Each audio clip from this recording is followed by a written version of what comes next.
एक बार भगवान बुद्ध किसी जंगल से होकर गुजर रहे थे। थोड़ा विश्राम करने के लिए बुद्ध वहीं एक पेड़ के नीचे बैठ गए। पास ही एक व्यक्ति जमीन की खुदाई कर रहा था। बुद्ध को देखते ही उस व्यक्ति ने उन्हें झुककर सादर प्रणाम किया और फिर से खुदाई करने में जुट गया।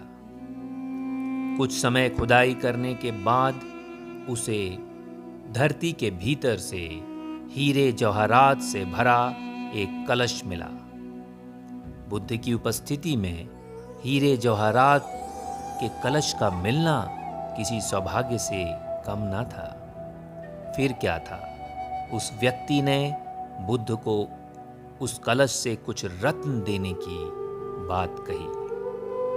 बुद्ध ने उसकी इस प्रार्थना को सीधे तौर पर ठुकराते हुए कहा कि तुम्हारे लिए ये धन दौलत हो सकती है, लेकिन मेरे लिए ये विष के समान है, जहर के समान है, क्योंकि बिना परिश्रम के, बिना मेहनत के मिली धन दौलत विष के समान ही होती है।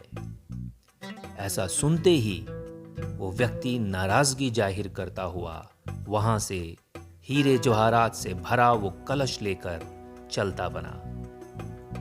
फिर क्या था, वो सारे हीरे जवाहरात बेचकर वो व्यक्ति दरिद्र से धनवान बन गया। उसके रातों रात अमीर बन जाने से कई लोगों को उससे ईर्ष्या भी होने लगी और इसी ईर्ष्या भाव में आकर किसी ने उस राज्य के राजा से उसकी शिकायत कर दी कि राज्य की जमीन में दबा धन राजकोष का अधिकार होता है, जबकि उस दुष्ट व्यक्ति ने उसे अपने निजी कामों के लिए, अपने खुद के कामों के लिए उपयोग में लाकर नियमों का सीधा सीधा उल्लंघन किया है।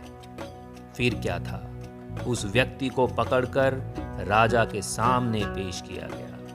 राजा ने उसे वो हीरे जवाहरात से भरा कलश राजकोष में जमा करने का आदेश दिया। दंड के डर से उस व्यक्ति ने राजा को सारी बात सच सच बता दी कि किस तरह उसने सारे हीरे जवाहरात बेचकर संपत्ति खरीद ली है। क्रोध में आकर राजा ने उसे परिवार सहित बंदी गृह में डाल दिया और उसकी सारी संपत्ति भी जब्त कर ली।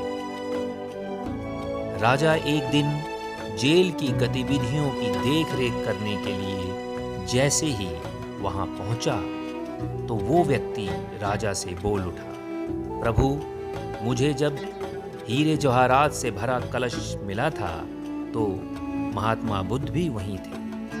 उन्होंने मुझे ये भी कहा था कि इस कलश में रत्न नहीं, विष भरा है।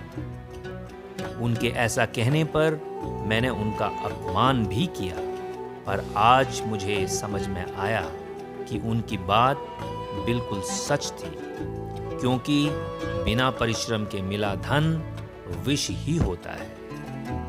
फिर उसने राजा से प्रार्थना की कि वो भगवान बुद्ध से इसके लिए क्षमा मांगना चाहता है। राजा ने भगवान बुद्ध को सम्मानपूर्वक अपने राज्य में आमंत्रित किया। उस व्यक्ति को बुद्ध के सामने लाया गया। बुद्ध के चरणों को पकड़कर पहले तो उसने क्षमा याचना की और कहा, महात्मा, आपकी बात सत्य थी। वास्तव में उस कलश में विष ही था जिसने मुझे जेल भिजवा दिया। फिर महात्मा बुद्ध के आदेश पर राजा ने उसे परिवार सहित जेल से मुक्ति दे दी। फिर उसी दिन से उसने अपनी मेहनत और श्रम के धन से ही अपना जीवन जीना शुरू कर दिया और साथ साथ दोबारा ऐसी गलती ना करने का संकल्प भी लिया।